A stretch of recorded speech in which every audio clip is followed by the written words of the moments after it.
Allô, salut à tout le monde et bienvenue à cette vidéo. Dans cette vidéo, je vais seulement un peu recueillir, du moins exprimer une certaine déception face à la situation actuelle, non seulement au Cameroun, mais à la situation actuelle du point de vue tribal. Pourquoi? Parce que nous avons l'impression que nous, en tant que peuple bamileke, on n'a pas encore pris conscience de notre statut dans notre propre pays ou dans le pays que nous sommes censés être citoyens et citoyens à part entier. Quand nous interrogeons un peu l'histoire, il y a beaucoup de choses à s'inquiéter au vu de l'actualité. Nous sommes en 2018 et nous avons l'impression que les mentalités n'ont pas encore évolué dans notre pays. Et ce manque d'évolution est une menace grave pour la paix sociale, pour la cohésion, sans lesquelles le développement est presque impossible. À travers l'Afrique, il y a eu tellement de génocides, des génocides sur un fond tribal. Est-ce qu'aujourd'hui, en 2018, on doit encore admettre que cela se passe? Quand nous parlons des Bamileke, les Bamileke ne représentent pas une tribu au Cameroun. On parle du peuple Bamileke. Je parle bien du peuple Bamileke, descendant d'Égypte depuis, je pense, le 12e siècle, qui se sont d'abord installés au Tika et ensuite ont immigré vers le sud, vers l'ouest Cameroun plutôt, et ont occupé la région des hauts plateaux. Et il y a une certaine confusion, à mon avis, par rapport même au concept Bamileke. On a l'impression que les Bamileke se limitent à l'ouest Cameroun. Si nous lisons l'histoire, si nous lisons l'anthropologie du peuple africain et du peuple camerounais, nous allons comprendre que on devrait parler de la communauté Bamileke, du peuple Bamileke, qui s'étend sur le grand ouest Cameroun. Les Bamileke ne se limitent pas à l'ouest. Au nord-ouest du Cameroun, il y a les Bamileke. Au sud-ouest du Cameroun, il y a les Bamileke. À l'ouest du Cameroun, il y a les Bamileke. C'est ça ce que certaines personnes ignorent et se jettent dans une guerre tribale, dans les invectives, dans les injures, sans connaître un peu le concept de Bamileke. Les Bamileke constituent tout un peuple, toute une communauté qui forme le peuple Grassfield, le Grand Ouest Cameroun. En d'autres termes, ce sont les colons, c'est la colonisation qui a fait à ce que certains Bamileke s'étiquettent anglophones et commencent à parler la langue anglaise, et d'autres francophones. Mais sachons que le Grand Ouest, Nord-Ouest, Sud-Ouest, l'Ouest, sont majoritairement peuplés des natifs Bamileke. Il y a plus de 123 tribus Bamileke. Et chaque tribu va maintenant constituer des descendants d'un même ancêtre qui vont partager en quelque sorte une même culture. Et avec quelques variantes, comme on va voir chez les Bouddhas, chez les Bagantés, chez les Bafoussam et chez les Cham. Par exemple, il y aura certaines variantes culturelles, mais ils appartiennent aux mêmes grandes tribus Grassfield. Ce sont là les considérations que nous devons un peu mener pour faire comprendre aux gens le concept de Bamileke. Quand il y a, par exemple, la crise tribale, la crise sociale que traverse le Cameroun aujourd'hui, la crise peut-être aussi linguistique et ethnique, qu'on parle de problèmes anglophones, sachant que le nord-ouest, le sud-ouest, l'ouest, sur le plan anthropologique, est composé des natifs Bamileke. Ce sont les Bamileke. Pourquoi je définis ce concept? C'est pour attirer l'attention de cette communauté sur leur situation actuelle au Cameroun. Leur situation actuelle au Cameroun. Pourquoi? Parce que s'il faut encore rentrer un peu en arrière dans l'histoire, à partir des années 1955 jusqu'à 1964, avec la complicité du gouvernement en place, plus de 40 000 Bamileke ont été assassinés. C'est le premier génocide français au Cameroun avec la complicité du gouvernement camerounais. Ils se sont lancés à la poursuite des leaders politiques du parti de l'UPC.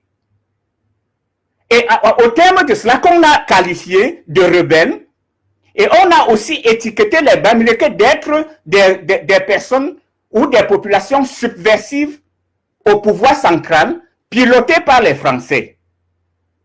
Dans le processus, pareil que les leaders d'opinion, les leaders intellectuels africains camerounais ont été assassinés, comme les Ruben Ouniobé, les Ernest Wandje, etc., etc. On a poursuivi les Bamileke à l'ouest Cameroun. Je parle bien des Français, avec la complicité du gouvernement camerounais, et ils ont été massivement assassinés. Comme pendant l'Holocauste en Allemagne, avec le problème juif. C'est là le premier génocide camerounais qui était beaucoup plus centré sur les Bamileke, à tête chercheuse, sur le point de vue tribal. Il n'y a jamais eu de revendications par rapport à cela. Personne n'a jamais cherché à demander qu'est-ce qui s'est réellement passé. On n'a jamais investigué à propos. La même chose a eu lieu dans certains pays d'Afrique, juste après la décolonisation, la soi-disant décolonisation, et ces tribus ont eu réparation après. Voilà les étapes historiques qu'ont traversé les Bamileke au Cameroun. Aujourd'hui, nous sommes en 2018. Après une élection, il y a un déferlement, tout un déferlement de haine tribale dirigé contre les mêmes Bamileke. Quel crime est-ce qu'ils ont commis? Le seul crime, c'est que l'un des natifs Bamileke a osé prétendre à la magistrature suprême. Et il a été massivement soutenu. Et il a été propulsé comme leader de l'opposition au Cameroun.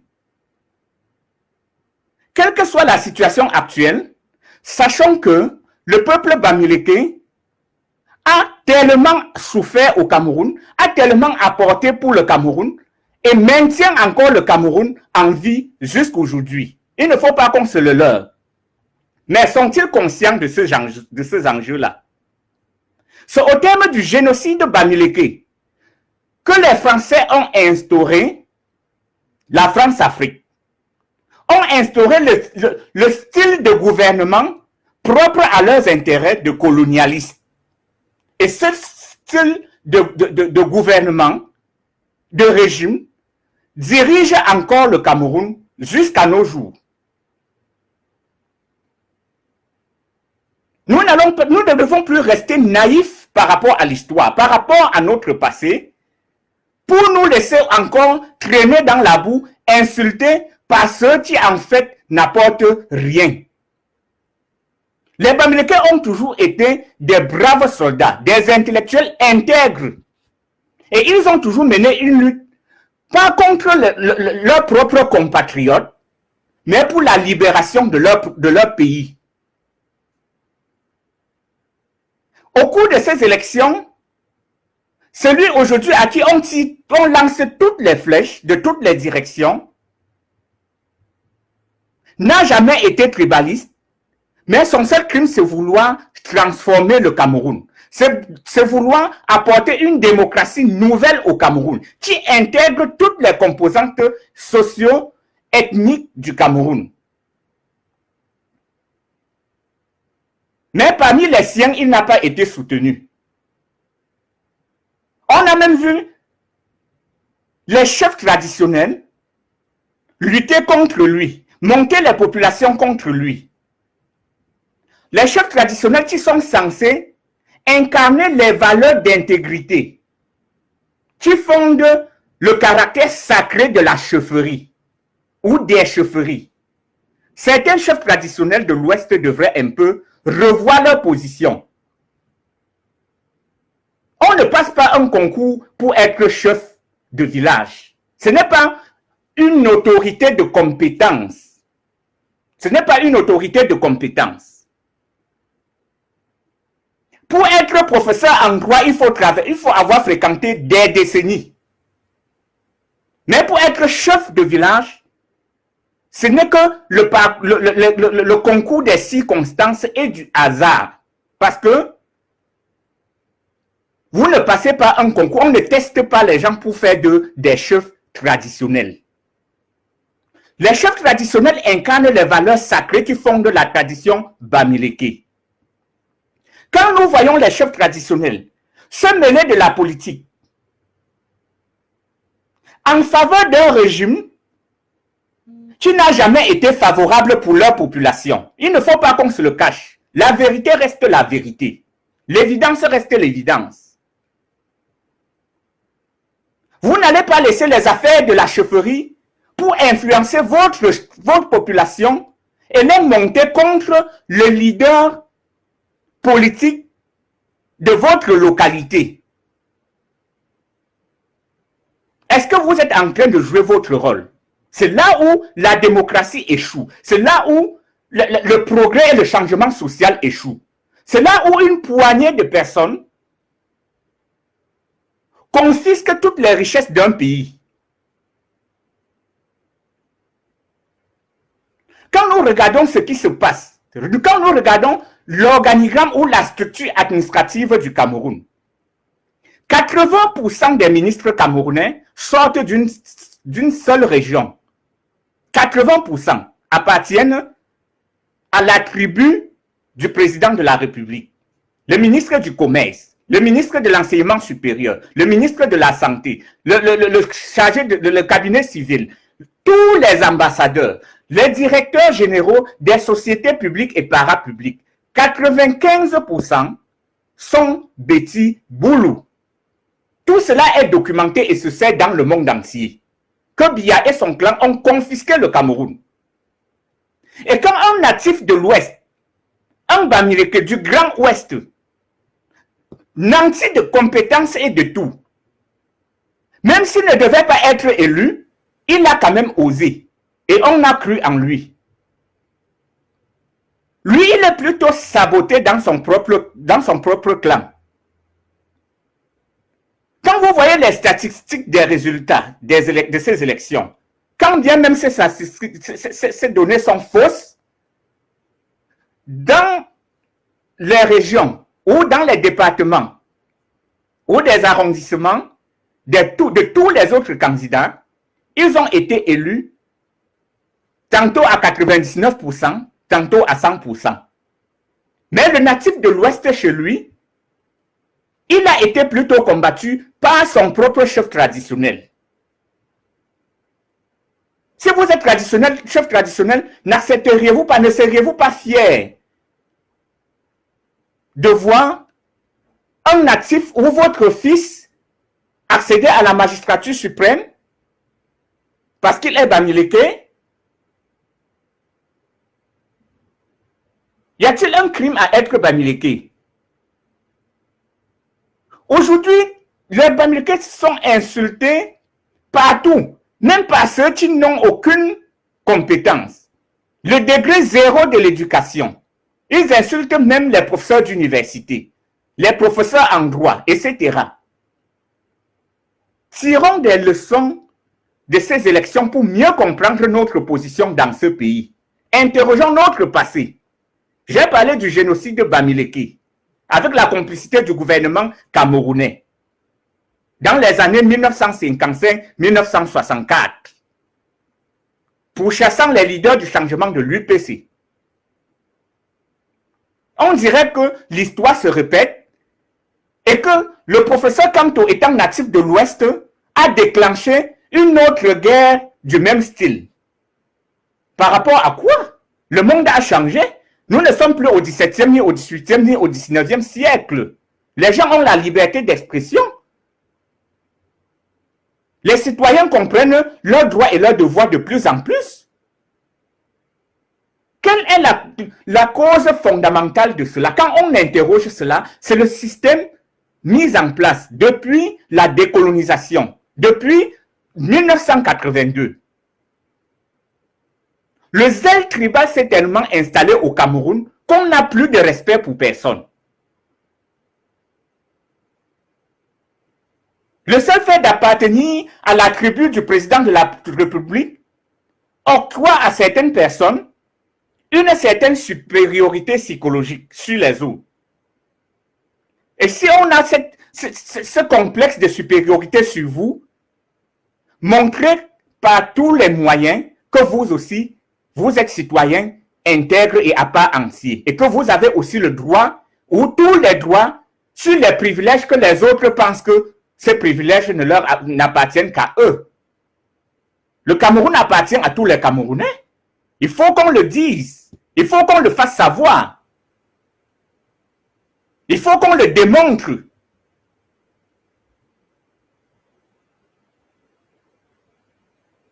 Le peuple camerounais ne va plus encore accepter qu'une minorité tribale confisque toutes les représentations diplomatiques d'un pays au bout du gouffre qui sombre tous les jours de plus en plus,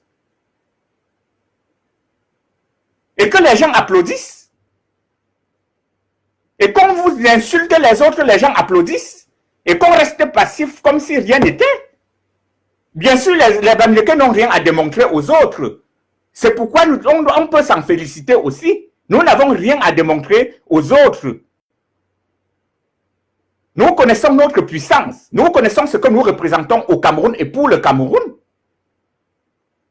Mais on devrait tirer de ces élections quelques leçons pour désormais savoir sur quel pied danser, pour désormais savoir dans quel type de pays nous vivons, pour réclamer ce qui nous revient de droit. Pour montrer qu'une société est fondée sur la base de l'intégrité et de l'équilibre.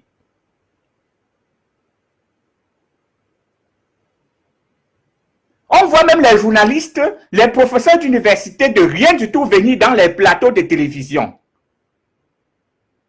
Dénigrer les Bamileke, les menacer, les intimider. Au vu et au su de tout le monde, ils ne sont jamais inquiétés. Jusqu'où est-ce que les gens vont accepter cela?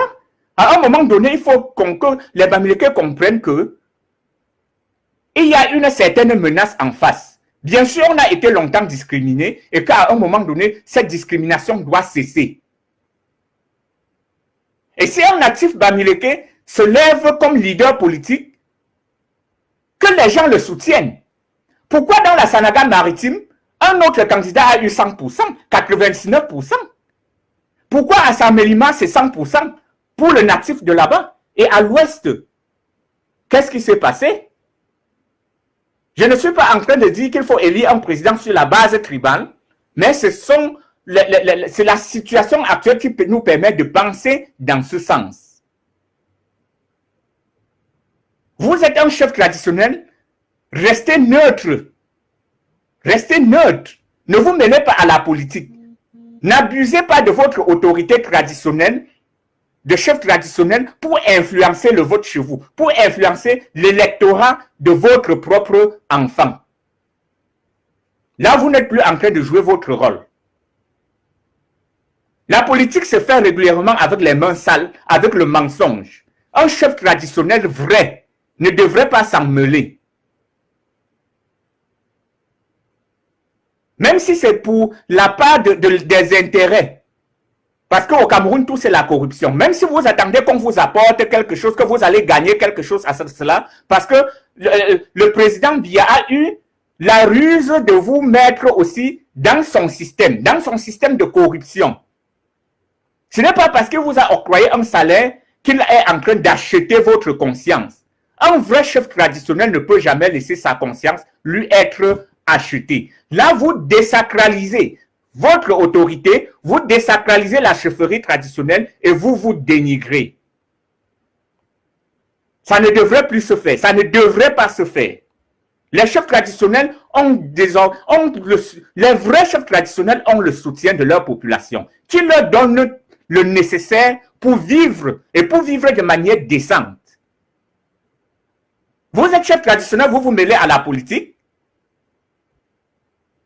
Vous pensez qu'un jour vous allez encore dire j'arrive dans telle communauté où vous allez rendre visite à vos populations et vous espérez qu'ils vont encore se mobiliser pour vous accueillir ou vous donner quoi que ce soit. Vous partez voir votre président de la République, il vous donne. Il vous donne. Là, les populations n'en donnent plus. Tout simplement parce que être chef traditionnel n'est pas un pouvoir de compétence. C'est héréditaire. On n'a pas passé un concours pour le devenir. Il faut qu'on le dise. Et c'est pourquoi ça garde un caractère sacré. Si vous désacralisez cela, acceptez les conséquences. Contentez-vous du salaire ou de ce que vous gagnez en sabotant vos propres sujets, en menaçant les intérêts de vos propres populations. Vous vous contentez de ce que vous gagnez derrière ce sabotage-là. Et vous laissez désormais vos populations tranquilles. Parce qu'on est à l'ère de la démocratie.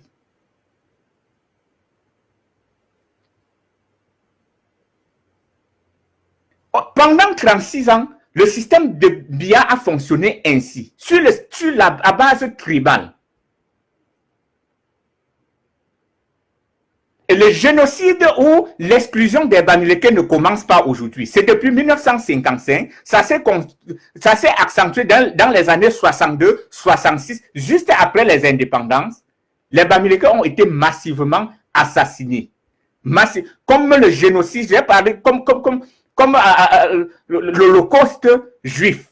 Les Bamileke ont été massivement assassinés par la complicité du gouvernement en place et avec l'appui des Français.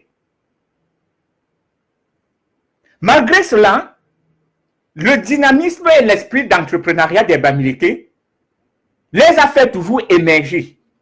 Ils n'émergent pas seulement au Cameroun, mais ils émergent partout dans le monde. Et c'est pourquoi on leur jette des pierres. On leur jette des pierres parce qu'on jette des pierres à un arbre qui porte des fruits. Les Noirs sont comme ça. Ils n'aiment pas le développement. Ils n'aiment pas copier les bons exemples. Ils n'aiment pas leur prochain. C'est pourquoi il y a toujours... Les crises politiques en Afrique ont toujours un fondement tribal. C'est un problème de tribu. On ne veut pas qu'un tel soit là.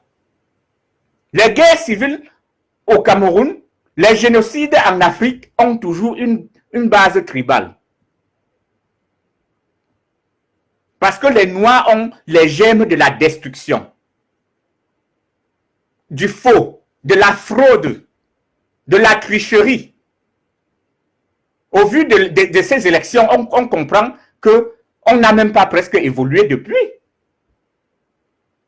Bon, je ne suis pas là pour interroger les élections, pour critiquer ce qui s'est passé, mais pour attirer seulement notre attention en tant que Bamileke sur le déferlement de la haine tribale qui envers nous. Moi, je suis Bamileke, je suis fier de l'être. Je ne suis pas tribaliste. J'ai les amis de toutes les autres tribus. Je ne peux pas promouvoir le tribalisme, mais je ne vais pas accepter être une victime passive du tribalisme systématique d'un régime politique. La situation au nord et au sud-ouest attire notre attention. Le nord et le sud-ouest appartiennent, ce sont aussi les Bamileke, je l'ai bien dit. Tout le nord, ouest, sud-ouest, l'ouest, c'est le peuple, c'est la communauté Bamileke. Composée maintenant des sous-tribus. Il faut qu'on le sache. N'acceptons plus être passifs dans cette situation. Et si un des nôtres se met devant pour dire « nous ne voulons plus cela », apportons-lui notre soutien. Parce que lui-même n'est pas tribaliste. Il n'a jamais été contre telle ou telle tribu. Quand Ruben Oumniobe luttait, il ne luttait pas pour sa propre tribu. Quand Ernest Wandje luttait, il ne luttait pas pour une tribu. Tous luttaient pour la libération définitive du Cameroun. Encore sous le joug colonial, du point de vue économique. On les a massacrés et on a maintenu en place un régime dictatorial pour satisfaire les instincts colonialistes du même système français jusqu'aujourd'hui.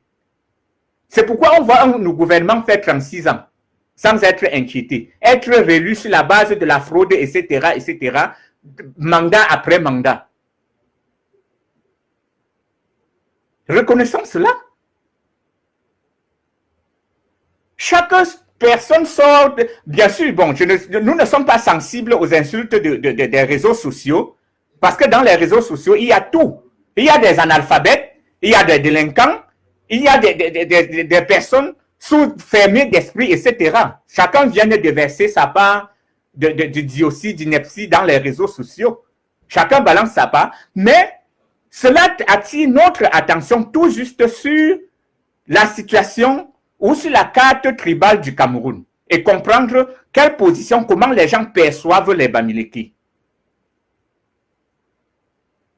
Mais personnellement, je sais que le dynamisme et l'esprit d'entrepreneuriat des Bamileke est inégal au Cameroun, en Afrique centrale. Je dis bien inégal. On leur met les bâtons dans les roues, partout, on les perçoit comme des ennemis, comme une menace, alors qu'on devrait s'inspirer d'eux pour évoluer. Nous abordons ça du point de vue purement intellectuel.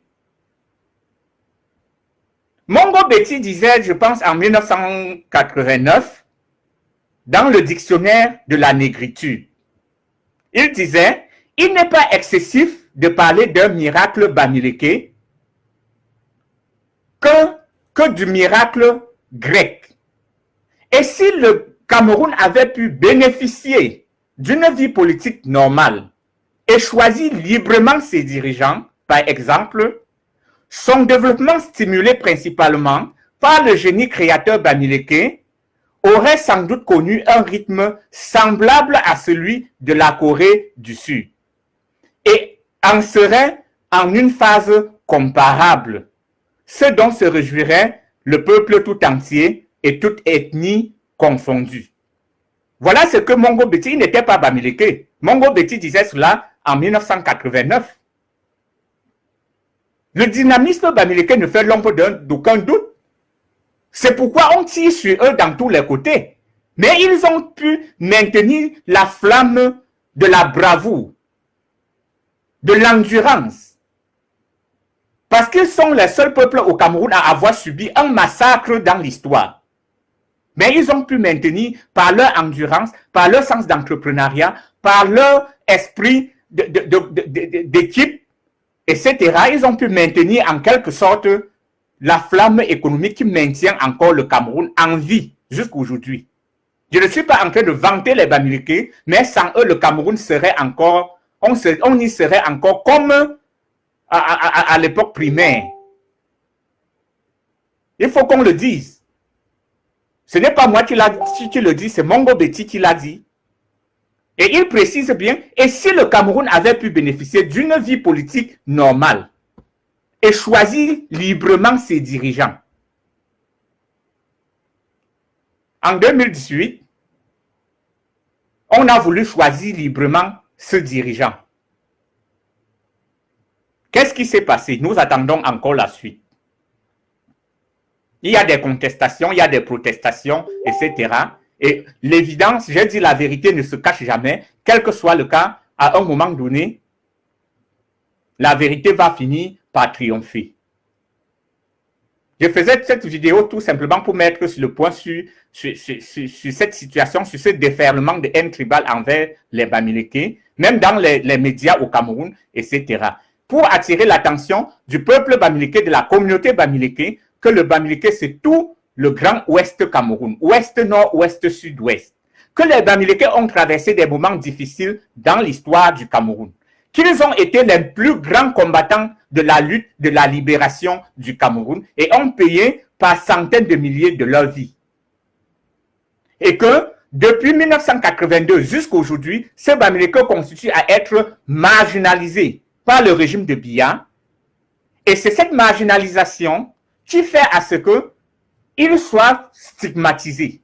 Parce que ceux d'en face, ceux qui prétendent détenir le pouvoir, puisque on leur octroie tous les droits, tous les abus sur les autres, ils ont l'impression qu'ils ont une supériorité tribale sur les Bamileke. Ce n'est pas le cas et les Bamileke ne pourront jamais se laisser intimider par ce genre de comportement parce que ça relève de la pure stupidité.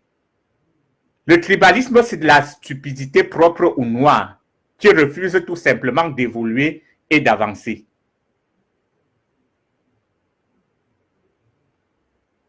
Quand on parle des Bamileke, c'est un ensemble de communautés formées de plus de 123 ethnies qui peuplent l'ouest, le nord-ouest et le sud-ouest. Ils sont les descendants d'Égypte. Ils ont fui Tika pour s'installer dans les hauts plateaux de l'ouest à l'ouest parce qu'ils refusaient de se faire islamiser. Leur dynamisme dans le monde est incontestable. Mais leur marginalisation aussi au Cameroun est incontestable et est connue. On le connaît.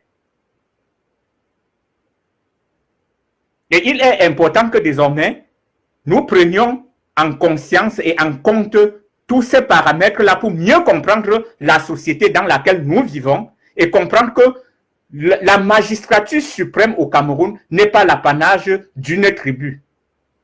Que nous aussi, nous pouvons y accéder. Apprenons à soutenir nos frères. C'est une grande déception qu'un chef traditionnel monte les populations contre son propre natif. À défaut de rester neutre, tu peux rester neutre. Nous condamnons fermement cela. On ne peut pas avoir dans un pays 95% de ministres appartenant à une même tribu et on prétend être intégré dans ce pays-là.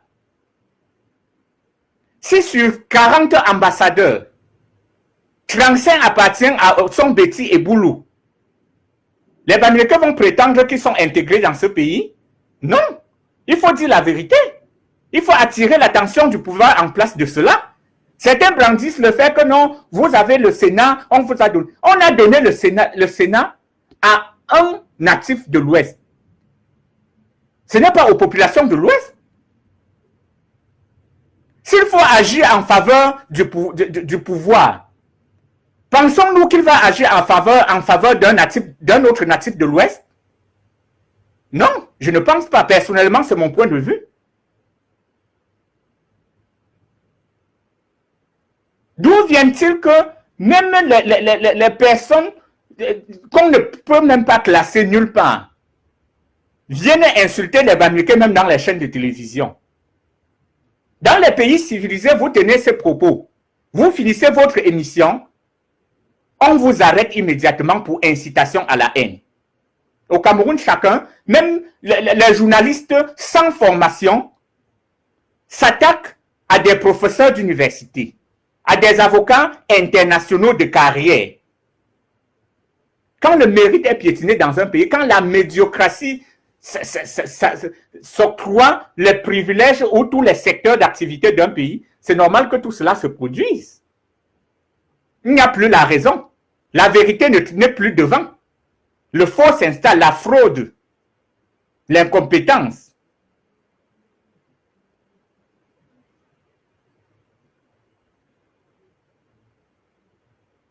Il faut que nous, en tant que natifs de l'Ouest, nous prenions désormais conscience de notre position sur le point de vue tribal au Cameroun.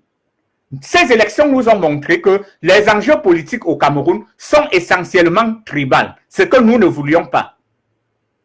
Nous y sommes allés naïvement. Dans toutes les autres régions, on a voté le natif à 100%. Chez nous, c'est à peine qu'il a quelques voix. Même nos chefs traditionnels s'en sont mêlés et disent non, on ne le veut pas. Pourquoi? La magistrature suprême n'est pas quelque chose d'aussi extraordinaire, si bien qu'un autre natif d'une autre région ne peut pas prétendre à cela. S'il a toute la compétence requise et que le peuple l'accepte.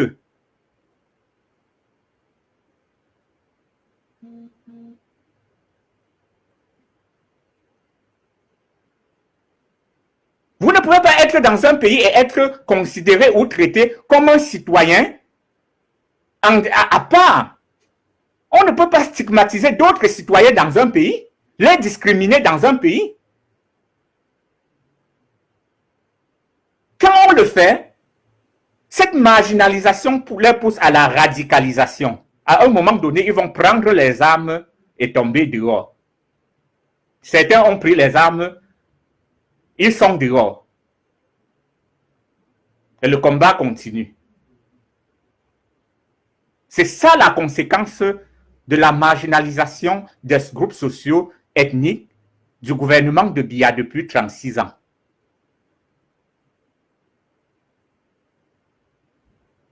Merci d'avoir écouté ce direct.